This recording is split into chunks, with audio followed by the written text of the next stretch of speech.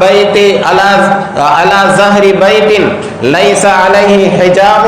فقد بریت منہ ذمۃ اللہ، او کما قال علیہ الصلاۃ والسلام۔ آدمی بہت سی مرتبہ چھت پر سوتا ہے گرمیوں کے اندر یا کسی اور عذر کی بنا پر، اگر چھت پر سوئے، اللہ کے نبی صلی اللہ علیہ وسلم نے کیا ہدایت دی کہ ایسی چھت جس کی آڑ نہ کی گئی ہو، جس کا کٹہرا نہ بنایا گیا ہو، جس کے ارد گرد آڑ نہ ہو، ایسی چھت کے اوپر اللہ کے نبی صلی اللہ علیہ وسلم نے سونے سے منع فرمایا۔ ایک حدیث میں ہے کہ اللہ کے رسول صلی اللہ علیہ وسلم نے اس پر سونے سے منع فرمایا، اس وجہ سے کہ ظاہر ہے نیند کی حالت غفلت کی حالت ہوتی ہے۔ اب رات کو آنکھ کھل جائے اور غفلت کے اندر اگر آدمی چلنا شروع کر دے خدا نخواستہ، اب آڑ نہ ہو تو خدا نخواستہ وہ چلتے چلتے وہاں تک پہنچ جائے کہ جہاں سے واپسی ممکن نہ ہو،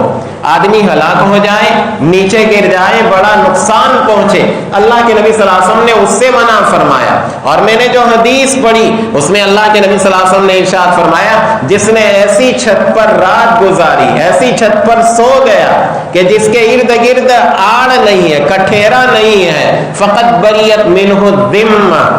اللہ پاک نے اپنے فضل سے ہماری حفاظت کی ذمہ داری لی ہے۔ اللہ پاک کے کچھ فرشتے ہیں کہ جو آدمی کی حفاظت کے لیے مقرر ہیں۔ ہمیں بہت سی مرتبہ اس کا تجربہ ہوتا ہے کہ ہلاکت کی جگہوں سے ہم بچ جاتے ہیں، اب اچانک ہم ایسا لگتا ہے کہ بس 1-2 سیکنڈ کا فاصلہ ہو گیا، ورنہ ہماری ہلاکت یا ہمارا بڑا نقصان یقینی تھا، لیکن ہم بچ جاتے ہیں۔ کبھی کبھی جو ہے وہ آدمی گرتا ہے ایسی جگہ سے کہ جہاں سے عام متن بچنا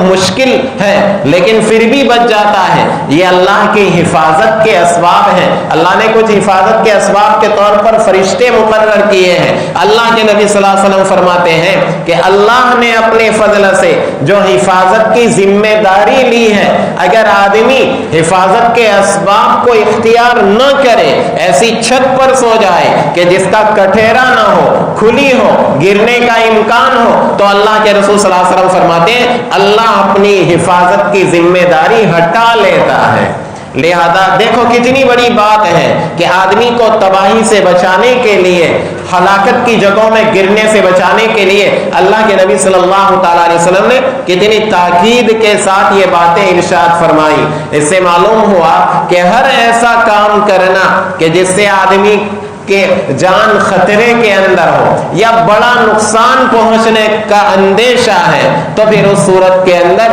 یہ آدمی کے لیے ممنوع ہوگا۔ آج کل یہ جو سواریاں آئی ہے، اب ظاہر ہے سواریاں مشین سے چلتی ہیں، پہلے زمانے کے اندر جو ہے وہ گھوڑے، گدھے، خچر کے اوپر سفر ہوتا تھا۔ اب آدمی جو ہے اس کے اوپر اپنی طاقت کی بقدر اس کو دوڑاتا تھا، بھائی جتنا اس کا قابو ہو، کنٹرول ہو، جتنی اسپیڈ پر وہ خود جم سکتا اتنی اسپیڈ پر وہ دوڑائے گھوڑا، تو ظاہر ہے کوئی حرج نہیں۔ اب یہ مشینی گاڑیاں ہیں کہ اس میں دوڑانے کے اندر آدمی کا کوئی کمال نہیں، وہ مشین کا اور فیول کا کمال ہوتا ہے۔ اب آدمی ایکسیلیٹر دباتا ہے، وہ اسپیڈ پکڑتی ہے، اب وہ جیسی گاڑی اس کے مطابق اس کی اسپیڈ ہوتی ہے۔ تو اب گاڑی کو اس طریقے سے دوڑانا کہ اگر خدا نہ خواستہ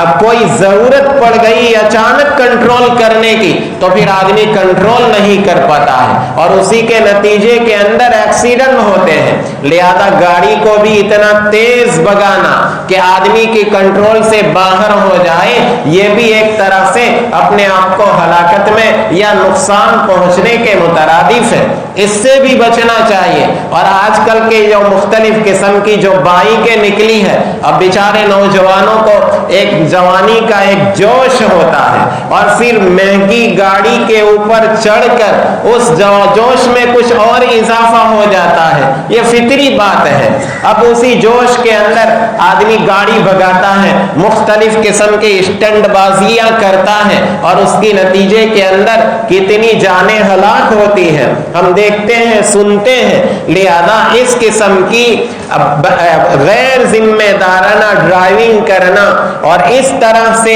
بے تحاشا ہانکنا ظاہر ہے کہ اللہ کے نبی صلی اللہ علیہ وسلم نے جب چھوٹے چھوٹے نقصان میں اپنے آپ کو ڈالنے سے بچایا ہے تو اس قسم کی کہاں گنجائش ہوگی کہ آدمی مختلف اسٹائل کے اندر بائک چلائے اور مختلف اسٹائل کے اندر سواری دوڑائے اور اس کے نتیجے کے اندر آدمی جانے بھی جاتی ہے اور تباہیاں ہوتی ہے. کبھی بدن کا کوئی ہاتھ پیر ٹوٹتا ہے اور کبھی جان پوری جاتی ہے. اب بہت سے نوجوان بیچارے یوں سمجھتے ہیں کہ دیکھو فلانے وقت میں نے کیا تھا، کچھ نہیں کیا. فلانے شو کے اندر میں نے یہ دیکھا تھا، فلانے اس کے اندر کہ ریسنگ ہو رہی تھی، وہاں کچھ نہیں ہوا اور اس کے نتیجے کے اندر وفی پر نقالی کرنے جاتے ہیں اور پھر بات یہی ہوتی ہے کہ کوا چلا ہنس کی چال اپنی بھی بھول گیا. اب میں کہاں کرتا ہوں کہ حادثے روز نہیں ہوا کرتے، ایکسیڈنٹ اور حادثے روز نہیں ہوتے، لیکن جب ایکسیڈنٹ اور حادثہ ہوتا ہے تو پھر تلافی کی کوئی صورت نہیں ہوتی. لہذا اس قسم کے خطرات میں اپنے آپ کو ڈالنا نہ اس کی عقل اجازت دیتی ہے نہ شریعت اجازت دیتی ہے. اللہ پاک ہم کو اس امانت کی قدردانی کی توفیق عطا فرمائے. وآخر دعوانا الحمدللہ.